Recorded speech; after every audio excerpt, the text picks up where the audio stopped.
Metrópolis, presente y futuro de tu región. Desde la antigua Grecia se utilizó el concepto de metrópoli para designar aquellos poblados que debido a su crecimiento se integran. Este es un espacio para la participación ciudadana. Involúcrate. Nuestro objetivo es seguir fomentando el crecimiento de nuestra ciudad. Sigamos avanzando. Canal 66 presenta Metrópolis, presente y futuro con participación ciudadana. Presentado por el arquitecto Benjamín Garza.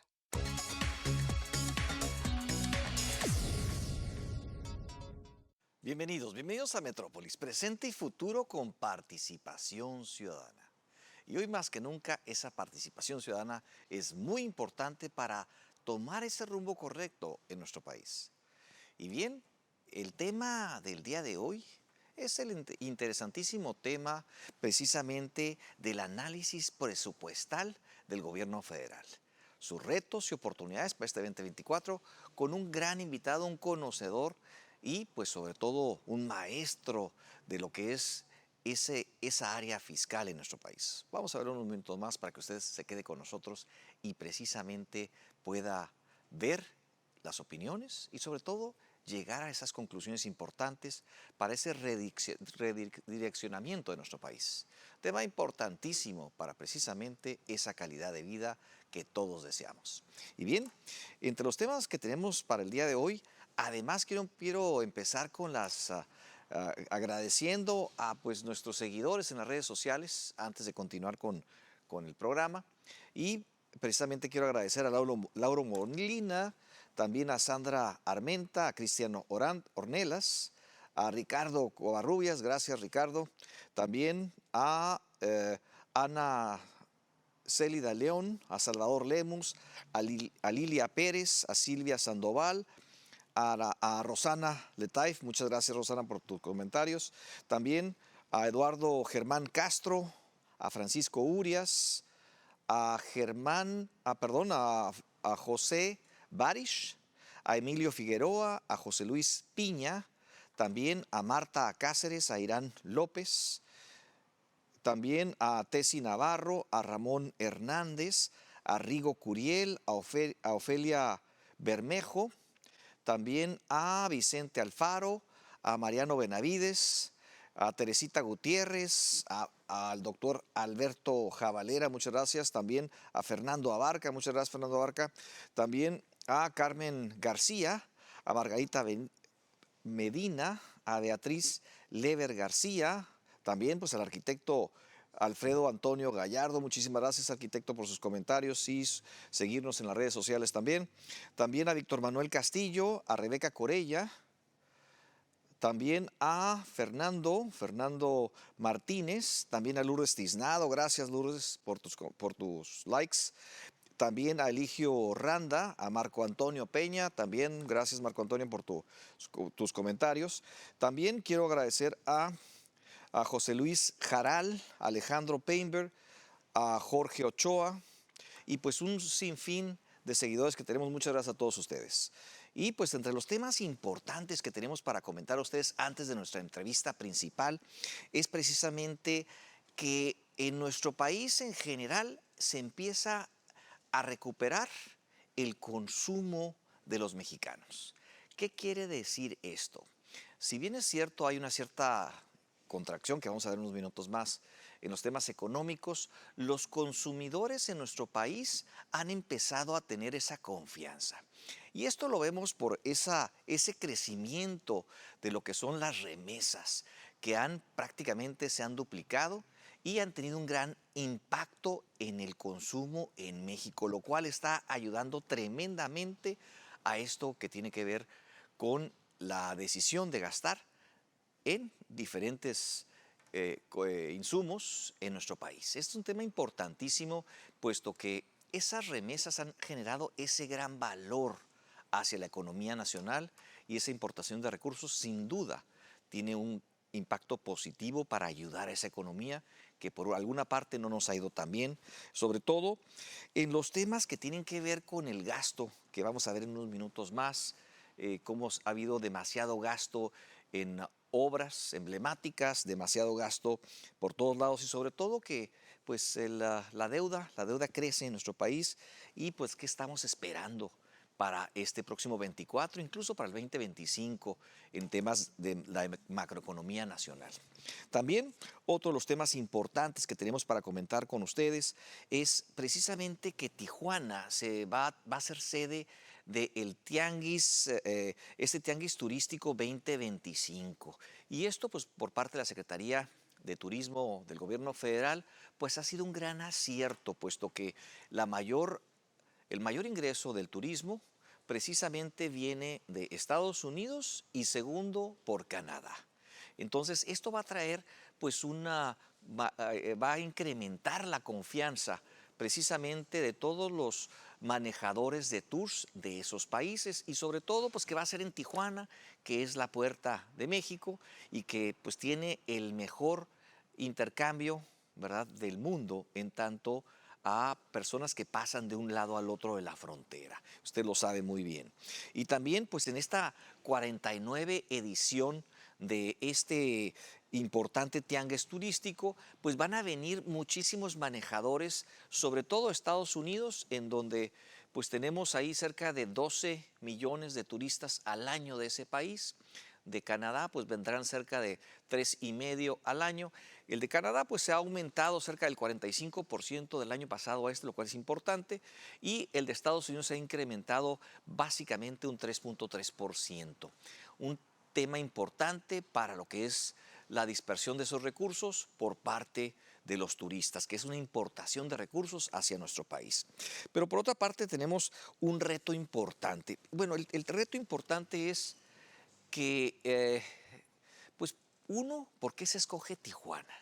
Tijuana por dos razones importantes. Una es la frontera con la quinta economía del mundo, California, pero por otra parte que tiene una gran conectividad aérea.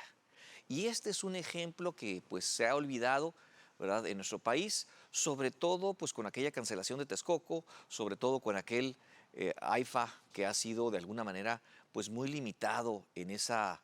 Si bien es cierto, es una inversión no muy grande, ha generado un impacto en lo que es la saturación de lo que es el aeropuerto de la Ciudad de México. Entonces tenemos ahí un reto importante, un ejemplo. Por una parte, pues Tijuana tiene esas grandes ventajas y nos da mucho gusto que eso venga por parte del gobierno federal y sobre todo pues vamos a platicar a futuro con lo que es el secretario de Turismo del Estado para que nos dice al respecto y qué expectativas tenemos los bajacalifornianos con respecto a estas ventajas que pudiéramos ver. Bien, otro de los temas importantes que quiero comentar con ustedes es que pues ya vienen lo que son los registros de los candidatos. Ya usted lo empezó a ver en las diferentes redes, ¿verdad? Y aquí vemos un tema importante que tiene que ver precisamente con lo que es esto de que va a haber una gran cantidad de posiciones que se van a jugar este próximo 2 de junio 2024. Pues básicamente vamos a tener 7 presidencias municipales y 7 sindicaturas. También vamos a tener 83 regidores en el estado de Baja California, un tema importantísimo.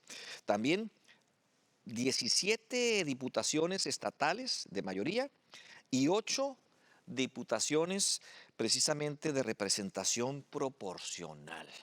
También vamos a tener 8 diputaciones federales de mayoría y 4 diputaciones federales de representación proporcional.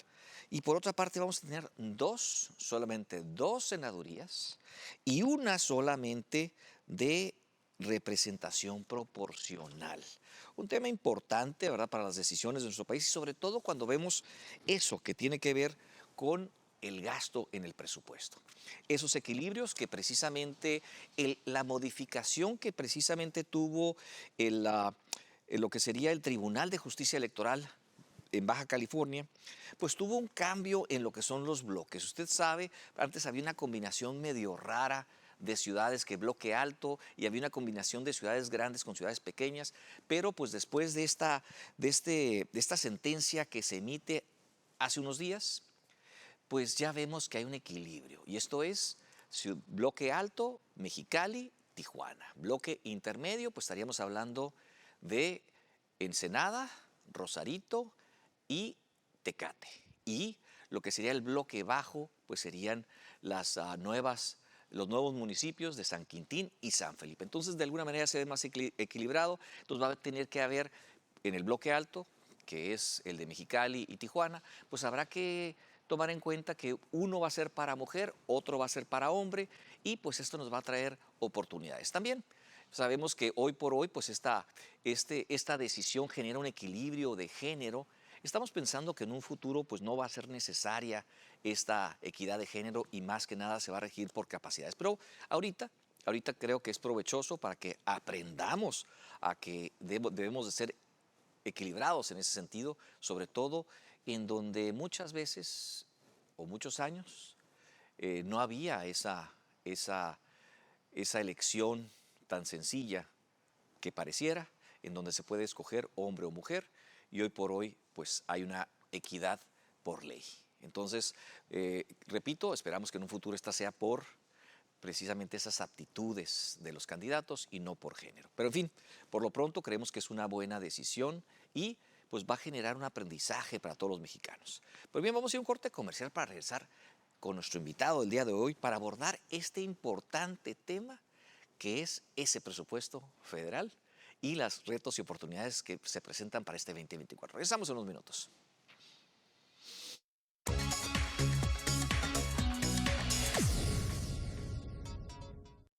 Pues regresamos con un tema importantísimo para lo que es ese fomento de la calidad de vida en nuestro país y sobre todo en esta región. Vamos a hablar el día de hoy de un tema importante que tiene que ver con ese presupuesto federal. Ese presupuesto federal que de alguna manera, pues la presidencia había dicho y había declarado en campaña que no iban a incrementarse los impuestos y que no iba a subir la gasolina. Y pues ya vemos que pues en el segundo punto, en el tema de la gasolina, hubo un gran incremento en donde precisamente se retiran los subsidios a los combustibles y esto hace que el impacto inflacionario en nuestro país genere esa desmedida crecimiento de los costos, sobre todo los costos de transportación de los mexicanos. Y bien, también otro tema importante es el exceso de ese crecimiento de la deuda pública, un exceso que nos ha llevado a un riesgo muy importante. Y ese riesgo precisamente, pues lo vemos que aunque las declaraciones del gobierno federal es que pues esto no ha crecido y que pues la deuda pública está bajo control y que no se ha incrementado, esto dista de lo que es una realidad. Esto es lo que vemos y lo que palpamos con números duros es diferente que las declaraciones que recibimos cada mañana desde Palacio Nacional. Y bien, esto tiene un impacto muy importante puesto que las finanzas públicas, pues y la magnitud de ese déficit fiscal que ya se tiene, van a tener un impacto importante para nuestro país. Y ese impacto supera el 1.8 billones de pesos en nuestro país. ¿Qué significa esto?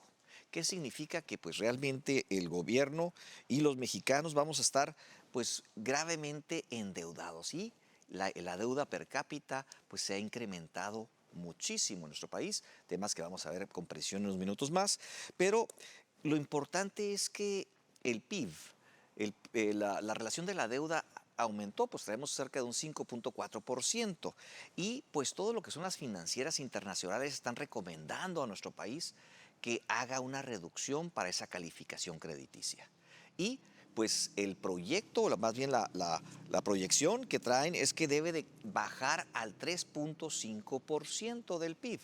Entonces esto trae un reto importante para este próximo 2024 y sobre todo el 2025. Y para que esto deben también, según las recomendaciones de estas calificadoras, en el 2026 debe bajar al 3%. Entonces lo que vemos complicado, ¿verdad? Pero pues un tema importante de decisión para precisamente salvaguardar esa brecha entre los gastos y los ingresos, que ustedes lo saben muy bien. Eso hay que cuidarlo muy bien para precisamente tener ese beneficio y sobre todo cuando tenemos obras emblemáticas que van a generar gastos adicionales en vez de generar ingresos. Entonces, esto, aunque este incremento o esta petición que tiene el gobierno federal de cerca de 2 billones de pesos de alguna manera es inconstitucional, pues propicia que de alguna manera el gobierno no tenga ese déficit tan importante y pues el gasto corriente lo pueda subsanar. Pero vamos a ver con nuestro invitado del día de hoy, un personaje que usted ya lo conoce muy bien, que además de haber sido alcalde de Mexicali y haber tenido diferentes posiciones, sobre todo en el área administrativa, fiscal, ¿verdad? Y que además de tener esa maestría y un gran posicionamiento tanto local, regional y nacional en el dominio de estos temas, pues hoy por hoy damos la bienvenida a Gustavo Sánchez Vázquez. Bienvenido a este tu programa Metrópolis, Gustavo. Hola Benjamín, muy buenos días. Gracias por la invitación. Como siempre, gusto saludar a todos los amigos que mañana muy temprano nos levantamos para ver Metrópolis. Gracias por la invitación para platicar estos temas que sin duda son temas de una gran trascendencia nacional porque la economía, las finanzas, la inflación, todos esos tipos de temas a todos los mexicanos de cualquier condición y en cualquier posición nos toca de rebote.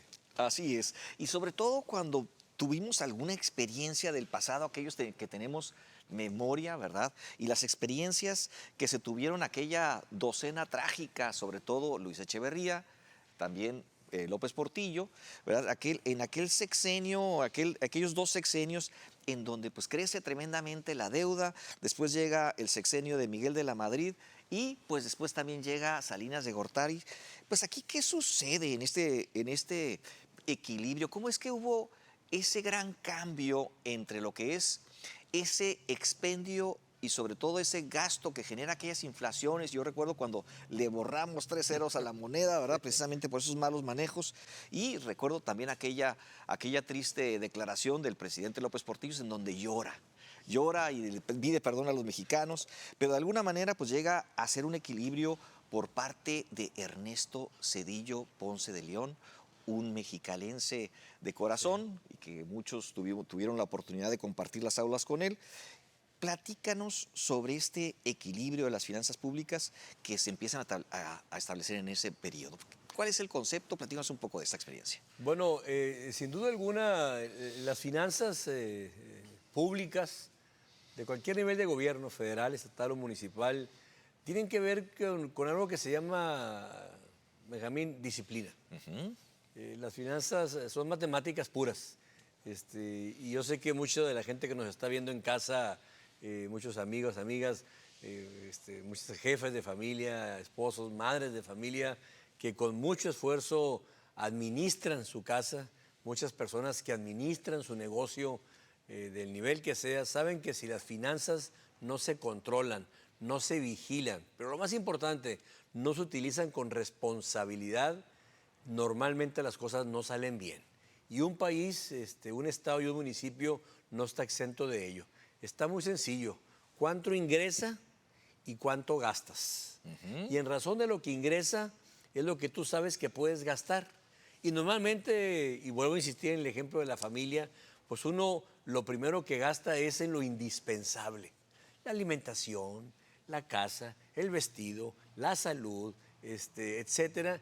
Y si queda dinero para otras cosas, bueno, podrá utilizarse un viaje, algún gusto que se quieran dar. Pero nadie deja de comer, nadie deja de vestirse, nadie deja de ir al médico por irse a Cancún de vacaciones. Y es exactamente igual en los gobiernos. Tienes que priorizar qué es lo más indispensable para la población que estás gobernando, para los ciudadanos que al final de cuentas son los que están pagando los ingresos que tiene un gobierno. Un gobierno tiene ingresos, en el caso del gobierno federal, que es el que estamos platicando, y me preguntas, Benjamín, sus ingresos principales son o tributarios, que son los impuestos que todos los mexicanos pagamos, ese cheque que se recibe cada quincena, mes, y dice abajo ahí un descuento del ISPT, impuestos al producto del trabajo, es un dinero que del sueldo de cada mexicano le están descontando. Ese IVA que te cobran en un restaurante cuando vas a comer es un impuesto que estamos pagando. Ese impuesto sobre el IEPS que pagamos cada que ponemos gasolina es un impuesto que estamos pagando los mexicanos. Por eso el principal ingreso, uno de ellos en el país, es el tributario, otro ingreso es el petrolero, que siempre ha sido tradicionalmente importante en México, y un ingreso que recientemente ha tenido un boom muy importante, que no tiene que ver nada con el gobierno, aunque el gobierno lo presuma, que son las remesas que están enviando los compatriotas que están en Estados Unidos hacia México. Tú bien haces la pregunta. Llegó un momento en que el gobierno federal, hace ya más de 20 años, tomó la decisión de que había que tener una responsabilidad en el manejo de las finanzas. Y para eso, ¿qué dijo el gobierno federal? Concretamente, año 2001, para ser más exactos, el gobierno federal en aquel tiempo encabezado, venía saliendo el presidente Zedillo, que fue un presidente muy responsable en términos financieros, entraba el presidente Fox y se crea lo que se llamó un fondo de emergencia. Y ese fondo de emergencia, ¿qué fue? Algo muy sencillo, otra vez el ejemplo de casa. Del ingreso que tengamos cada año, vamos a separar una cantidad para empezar a hacer un ahorrito. En este caso se llama un fondo de compensación de emergencia. ¿Por qué de emergencia? Bueno, porque México, la economía del país está inmersa en una economía también mundial. Ahorita ponía el ejemplo que el principal ingreso de los principales es el petróleo. México no maneja el precio del barril del petróleo. Es una variante mundial. Si se cae, como ha sucedido en ocasiones, el valor del barril del petróleo en México, le pega a sus finanzas de una manera brutal. Si se cae la recaudación nacional, le pega a México. Por eso, en el 2001 se crea este fondo de contingencia, de emergencia, para compensar en caso de que pasara, en caso de que hubiera una urgencia financiera. Y cada año se disponía de una cantidad que se estaba guardando en ese fondo para lo que fuera, para lo que pasara. Como repito, lo hace uno en casa, ¿no? Un ahorro para cualquier circunstancia. Y hubo una disciplina importante financiera desde que se creó ese fondo, a tal grado que para el año 17 había más de 400,000 millones de pesos en ese fondo, que repito, afortunadamente no se estaba tocando porque no había habido esa urgencia de tocarlo, pero era importante que un país supiera que tenía unas reservas para en caso de una emergencia. ¿Qué sucedió? Pues que ese fondo, Benjamín, amigos televidentes, a partir del 2019 para acá, ese fondo que tenía, repito, casi 500,000 millones de pesos que no se tocaban porque no había una causal de emergencia, pues hubo una tentación. El actual gobierno federal tuvo la tentación de decir, oye, ¿y si le empezamos a morder a ese fondo? Y la primera pregunta fue, oye, pero ¿estamos ante un caso de urgencia? ¿Se cayó el barril del petróleo, el precio? ¿Se cayó la recaudación? No, pero es que traigo unas necesidades para hacer algunas obras que pues se me están ocurriendo o antojando y el dinero no alcanza, vamos a empezar a morderle y a morderle y a morderle a ese ahorro, a ese fondo que era dinero, repito, de todos los mexicanos. De tal suerte que a 5 años de distancia, ese fondo que tenía 500,000 millones de pesos para una emergencia, al día de hoy solo le queda un 10%. Un 10% es lo único que queda y uno se pregunta, oye, ¿y en qué emergencia se usó?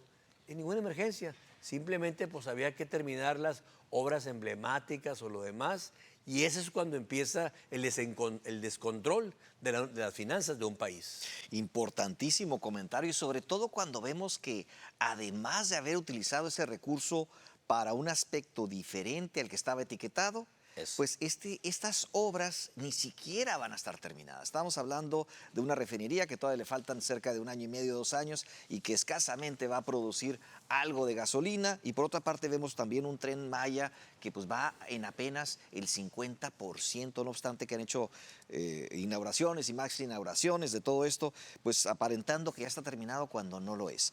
Bueno, otro de los puntos importantes es qué sucedía antes y cuál es el beneficio para los mexicanos hoy por hoy que contamos con la transparencia y sobre todo esos organismos que nos ayudan a conocer de las finanzas de los gobiernos, la transparencia. Platícanos un poco cómo es que somos beneficiados de conocer estos números. Bueno, como tú sabes, Benjamín, amigos televidentes, desde hace ya algunos años se legisla de rango constitucional. Se crea un órgano autónomo, y esto es muy importante, autónomo del poder el ejecutivo, de cualquiera de los 3 poderes, denominado el INAI, el Instituto Nacional de Transparencia y Protección de Datos. Este organismo autónomo ha venido cumpliendo una función muy importante, porque es nada más y nada menos el organismo autónomo constitucional que garantiza el derecho que tenemos todos los mexicanos para saber en qué se usa nuestro dinero. Y vuelvo a insistir, nuestro dinero, porque los impuestos los pagamos todos los mexicanos, y de ahí que tengamos derecho a saber en qué se gasta, cuánto cuesta una obra, por qué se adjudicó una obra a una empresa o a otra empresa, etcétera, etcétera. Y este instituto, que repito, venía trabajando de una manera muy importante porque daba a conocer toda esta información, sufre en los últimos años pues un remolino jurídico. ¿Por qué? Porque los consejeros miembros que integran este grupo del INAI, que son 7 consejeros, 3 de ellos tienen un periodo de vigencia y 3 de ellos se acababa su periodo de vigencia para integrar el órgano colegiado de los consejeros que integran el INAI. Y bueno, el procedimiento era que el Senado tenía que nombrar a 3 nuevos consejeros para que pudiera seguir funcionando el INAI. ¿Y qué pasa? Pues que esos 3 nombramientos siguen al día de hoy durmiendo el sueño de los justos en el Senado de la República. Es inconcebible que la mayoría que actualmente tiene el Senado de la República, dominada por un partido, se niegue a estar designando esos nombramientos, pensándose que con eso ya no podía funcionar el INAI porque no estaba integrado el grupo colegiado. ¿Qué tuvo que hacer?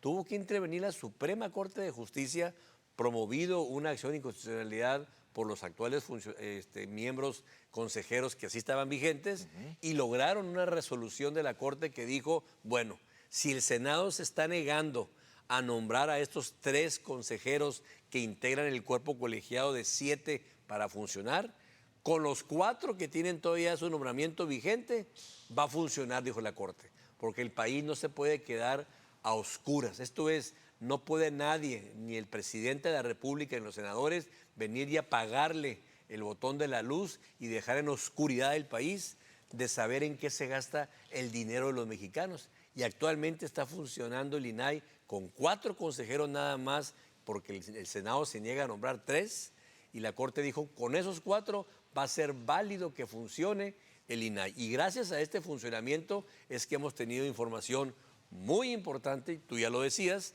de, por ejemplo, los sobrecostos y las cantidades que en exceso se han gastado en muchas obras en este país. Hemos tenido el conocimiento de por qué se gasta una cantidad tan exorbitante, en qué se está gastando, a quién están contratando, cuáles son los costos de obra, y de ahí que se ha sabido pues muchas obras que están hoy fuertemente cuestionadas por la forma en que se está gastando el dinero de los mexicanos. Y bien, abordando el tema de las obras, la primera pregunta es si habría algún beneficio para los mexicanos sobre estas obras que tanto sacrificio y tanto impacto en la economía pues, nos están causando por parte del gobierno federal.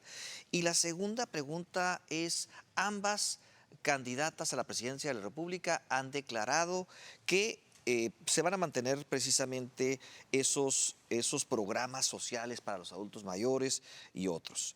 Y pues si había alguna manera de mejorar estos beneficios sociales, ¿verdad? ¿Y qué oportunidades tenemos? Bueno, yo creo que sin duda alguna el tema de los apoyos sociales es un tema que, por cierto, en este sexenio se le ha dado una publicidad y un enfoque muy fuerte de decir se está entregando un dinero a personas determinadas. La verdad es que el tema de los apoyos sociales tiene muchos años, nada más que con otro nombre, en otros programas. Me tocó ser alcalde con mucho gusto y a mucha honra de este ayuntamiento, de esta gran ciudad Mexicali y su valle, y en aquel tiempo San Felipe.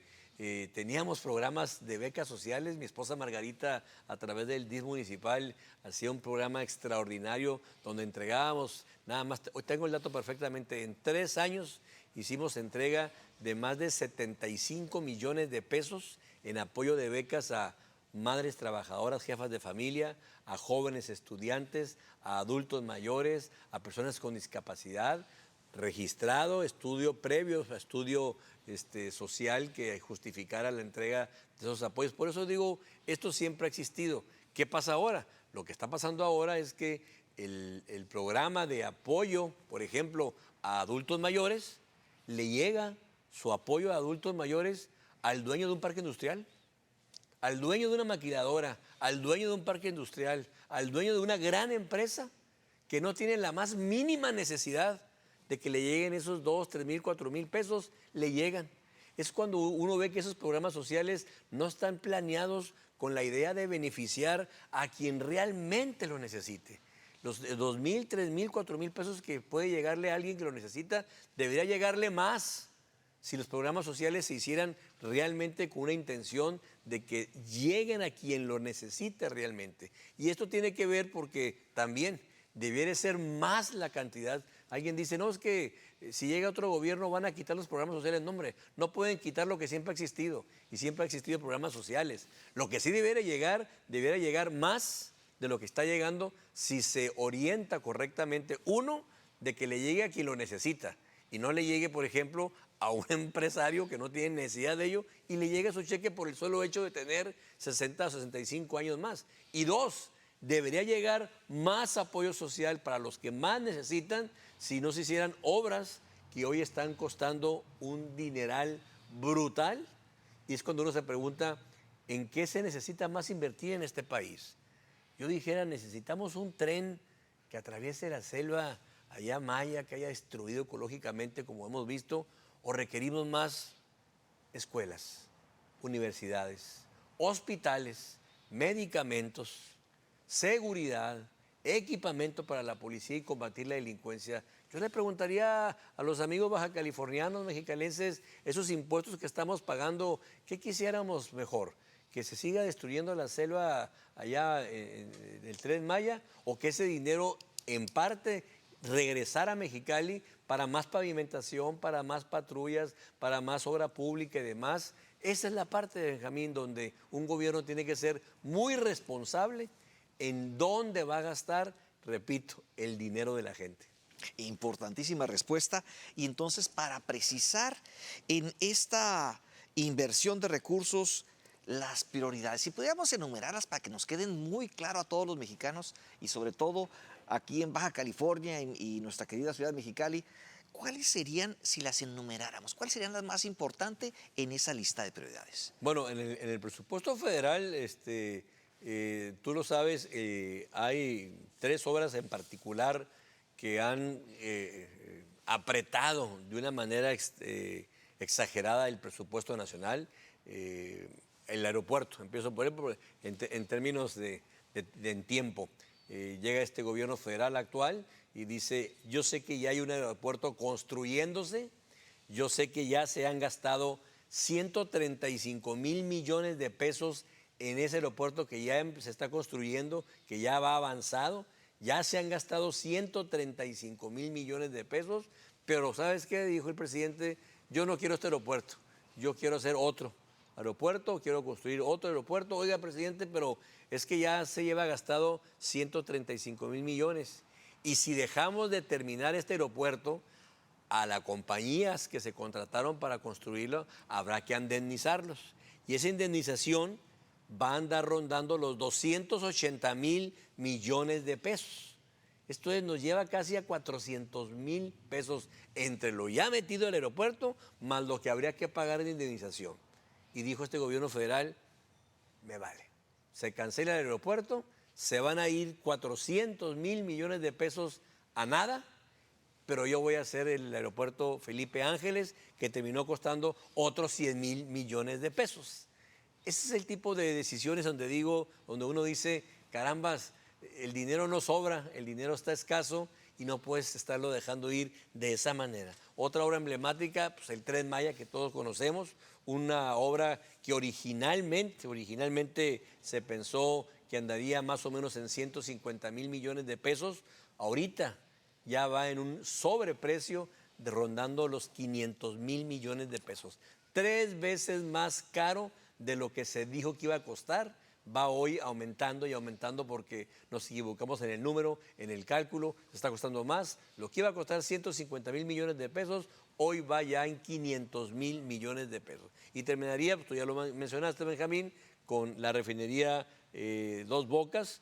La tendencia mundial es ir a energías renovables, limpias, que sean distintas, la forma en que el medio ambiente hoy se cuide y ya no sea necesariamente a través de extraer petróleo, de contaminación del aire y demás. También Dos Bocas originalmente se había presupuestado costar 136.000 millones de pesos, ya ahorita van en 255.000 millones y no han sacado un barril de petróleo en eso. Nada más en esas tres obras, aeropuerto, del tren y Dos Bocas, estamos hablando de que se están yendo más de 1.200 millones de pesos.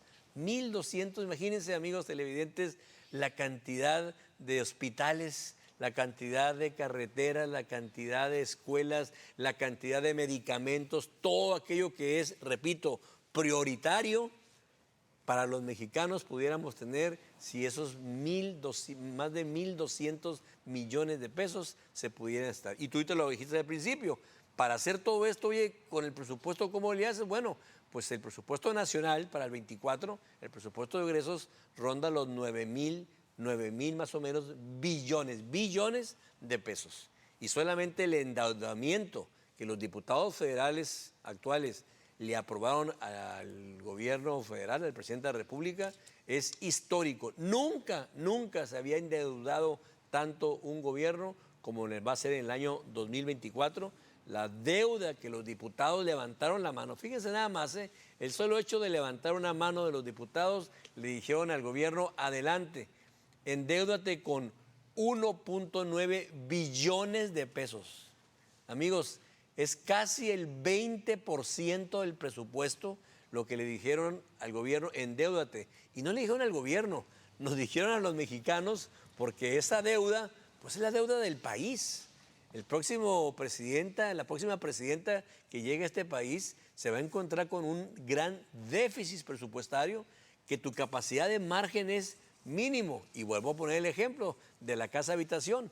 El ingreso de la casa habitación de la familia era de, no sé, voy a decir al mes 100,000 pesos, 50,000 pesos, pero pues decidimos gastar en cosas como viajes, cómprate un carro, me gustó ese anillo, ese reloj, etcétera. Oye, pero no podemos pagar eso. No le hace, tarjetéalo. Oye, pero ya las tarjetas están a reventar. Pues a ver, pide más prestado y pide más prestado. ¿Y qué pasa? Pues que llegas a dejar la economía muy volátil. Muy volátil. Y en un país, tú ya hablaste de las crisis que históricamente hemos tenido, hoy estamos en una circunstancia muy delicada en México en el tema de la inflación y de la posible crisis. Bien, pues vamos a ir a un corte comercial para regresar precisamente con estos retos y oportunidades que tenemos en nuestro país para este próximo 2024 y lo que le sigue también del 25. Regresamos en unos minutos.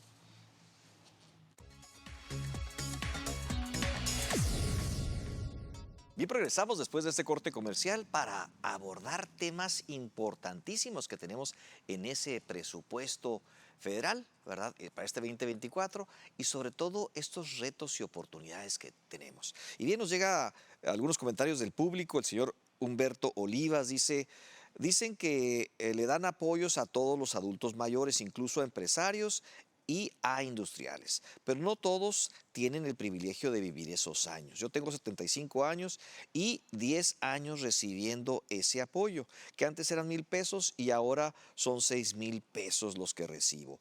Y pues dice, me imagino que la pregunta viene si hay un riesgo sobre este tema, porque no hace la pregunta final, sino hace una declaración. Pero yo me pregunto, el señor Olivas, Humberto Olivas, la pregunta viene siendo el riesgo que tiene.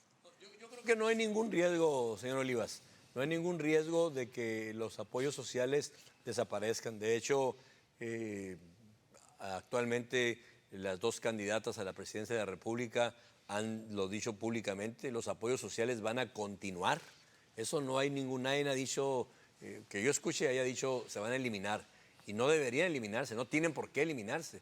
Lo que yo estoy diciendo es que esos 4, 5,000, 6,000 debiera ser más, podría ser más, si se diera prioridad a las necesidades, porque insisto, la gente tiene una necesidad inmediata, la necesidad de comer, la necesidad de vestir, la necesidad de la salud.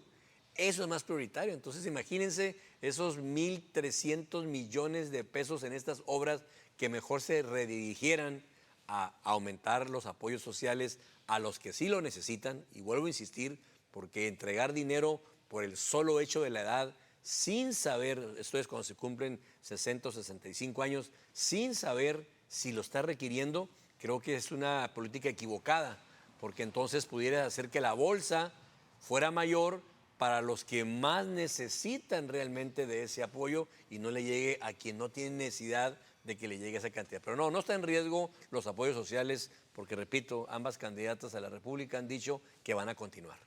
Bien, y nos piden que repitamos la cantidad del impacto del Tren Maya y sus obras emblemáticas para que quede bien claro el impacto económico. Nos está pidiendo el público que lo repitamos.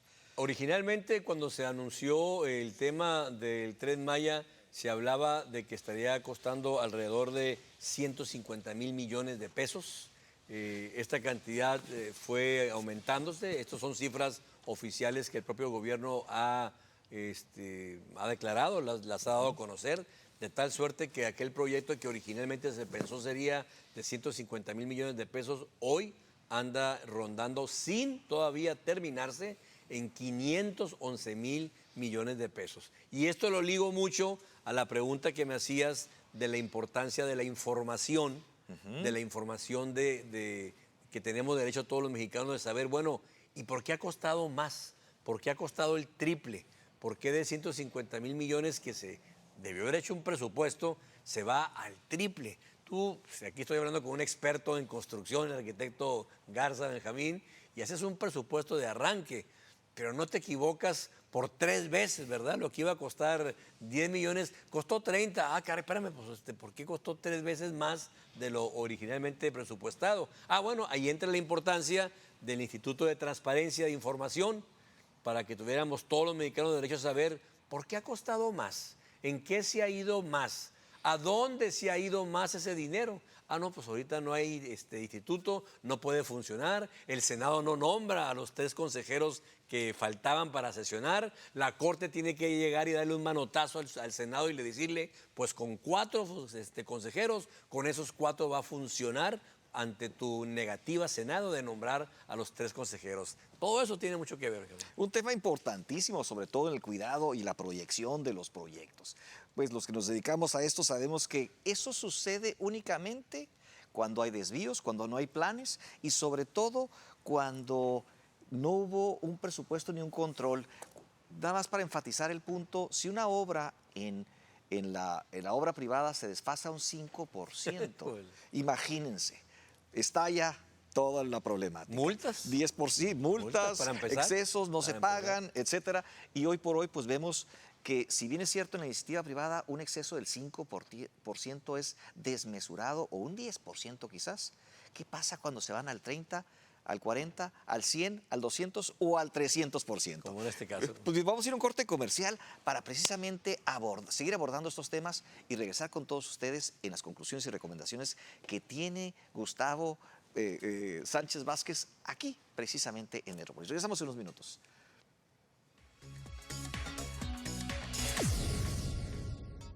Siguen llegando muchísimas preguntas del público, pues le preguntan a Gustavo Sánchez qué le parece y qué opina del discriminado aumento del predial el señor Valdés. Y también pues nos llegan más y más comentarios, también varias preguntas y pues qué es la posibilidad que tenemos los mexicanos de corregir esto. Y sobre todo, ¿cuál es tu propuesta para esos consejeros que están allá afuera, de aquel partido que tanto tiempo llevas participando? ¿Cuál es el mensaje para los consejeros del PAN también? Bueno, a la pregunta que hace Benjamín, nuestro amigo Benjamín Garza, ciertamente hace 2 meses y medio aproximadamente un servidor tomó la decisión de levantar la mano y decir la posibilidad de poder participar en el proceso electoral próximo ahorita en una etapa interna de la Alianza Fuerza y Corazón por México, que está integrándose por 4 grandes segmentos: el Partido Acción Nacional, el PRI, el PRD, y un cuarto segmento muy importante que son los ciudadanos organizados, los famosos Xochilovers y demás. Si podemos servir, si podemos ayudar, estamos en el interés de estar pudiendo ir al Senado de la República. Ningún país en el mundo puede funcionar si no existen los verdaderos equilibrios de poder.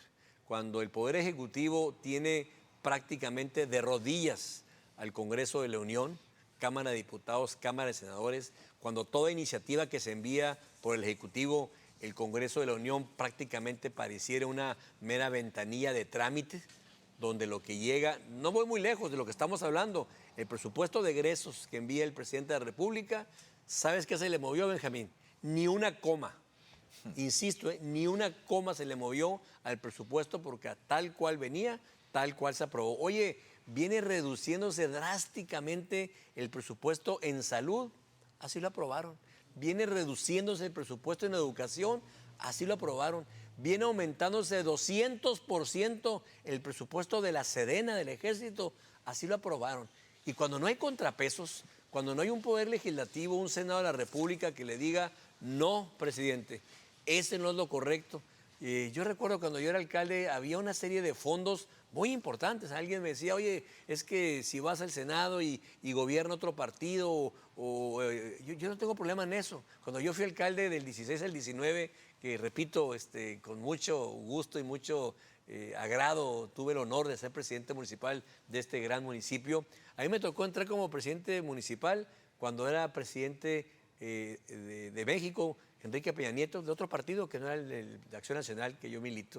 Y luego, siendo ya para terminar mi gestión, ya era presidente de otro partido, que era el actual presidente López Obrador. Entonces, como alcalde me tocó a mí estar con 2 presidentes de 2 partidos distintos. A lo que voy es que pude trabajar perfectamente, pero ¿sabes qué? Había una serie de fondos muy importantes para los municipios: el Fondo Frontera, el Fondo de Seguridad Pública, el Fondo Minero por la mina que hay en San Felipe, una serie de fondos, bolsas etiquetadas que desde el presupuesto nacional ya venían etiquetadas para que pudiéramos hacer la obra que hicimos, haber podido dejar más de 350 patrullas funcionando, una cantidad de metros cuadrados de pavimentación, en fin, todos esos fondos desaparecieron. Todos esos fondos a todos los ayuntamientos del país ya no existen. ¿Por qué? Porque se concentró el presupuesto para hacer estas obras que estamos platicando, por ejemplo, y no hubo un poder legislativo que le dijera, hey, presidente, espérate, no puedes hacer estas obras faraónicas a costa de empobrecer a los ayuntamientos y a los estados. Las participaciones que le tocan a los estados están en riesgo también en ese sentido. Por eso la importancia, pues, de ir a un Congreso de la Unión. En el caso particular estamos buscando la posibilidad al interior del partido de ir al Senado de la República, porque yo siempre lo he dicho, con la mayoría que hoy se tiene en el Senado, tenemos un Senado de la República de rodillas ante el presidente de la República, que no se atreve a decirle no, así sean cosas que perjudiquen a los mexicanos. Y bien, y si ahorita estamos viendo la posibilidad de que Gustavo Sánchez pueda acceder a esa candidatura para senaduría, y pues está viendo hacia el interior del partido del PAN esa decisión. ¿Qué mensaje tuviéramos para todos los participantes y todas las militantes del PAN y sobre todo para los consejeros? En el caso particular serán los consejeros de la Comisión Permanente quienes tomen la decisión de quién sea el candidato de esta alianza Fuerza y Corazón por México, que encabeza una extraordinaria mujer, inteligente, valiente, luchadora, que es Xochitl Gálvez.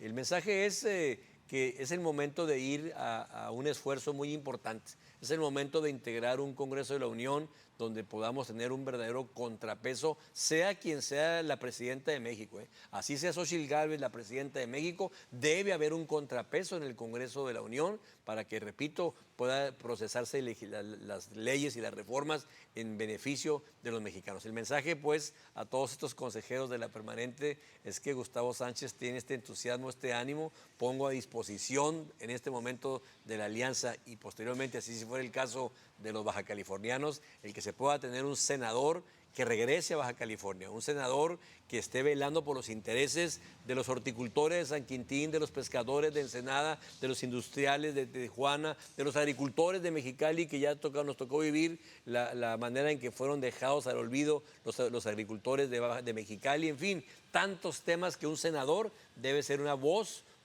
verdaderamente representando a los baja californianos. Eso es lo que yo puedo darles este mensaje y bueno, si los consejeros de Acción Nacional así lo deciden, tendrán en Gustavo Sánchez un candidato, repito, que vaya a empujar fuerte porque sea mejor. A Baja California, yo siempre lo he dicho, Baja California merece más, mucho más de lo que hoy tenemos. Y bien, y para concluir yo quisiera resaltar algunos puntos importantes, sobre todo que Metrópolis ha marcado a lo largo del tiempo un tema muy importante: equilibrios y polidiversidad.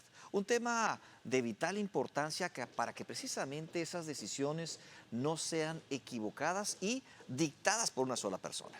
Entonces, tema importante de responsabilidad es tener la credencial para votar y acudir ese día 2 de junio a elegir a quien quiera, pero siempre y cuando tengamos alguien que pueda revisar, que pueda, digamos, esa polidiversidad queremos impulsarla.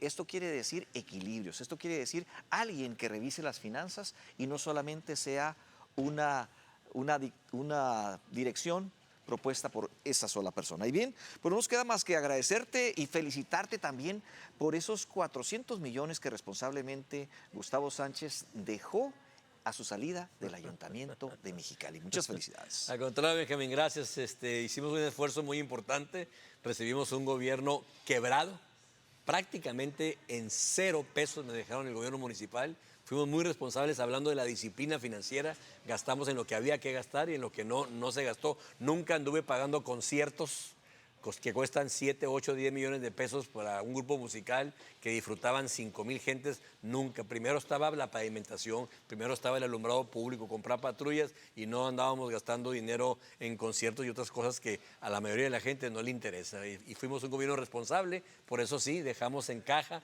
479 millones de pesos para que el siguiente gobierno que encabezó la hoy gobernadora no tuviera el mínimo problema para que siguiera funcionando Mexicali.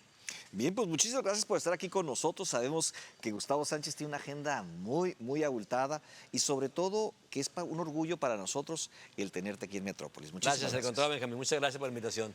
Buenos días. Bien, pues nos despedimos y estamos para la próxima semana aquí en Metrópolis, presente y futuro con participación ciudadana. Hasta la próxima semana.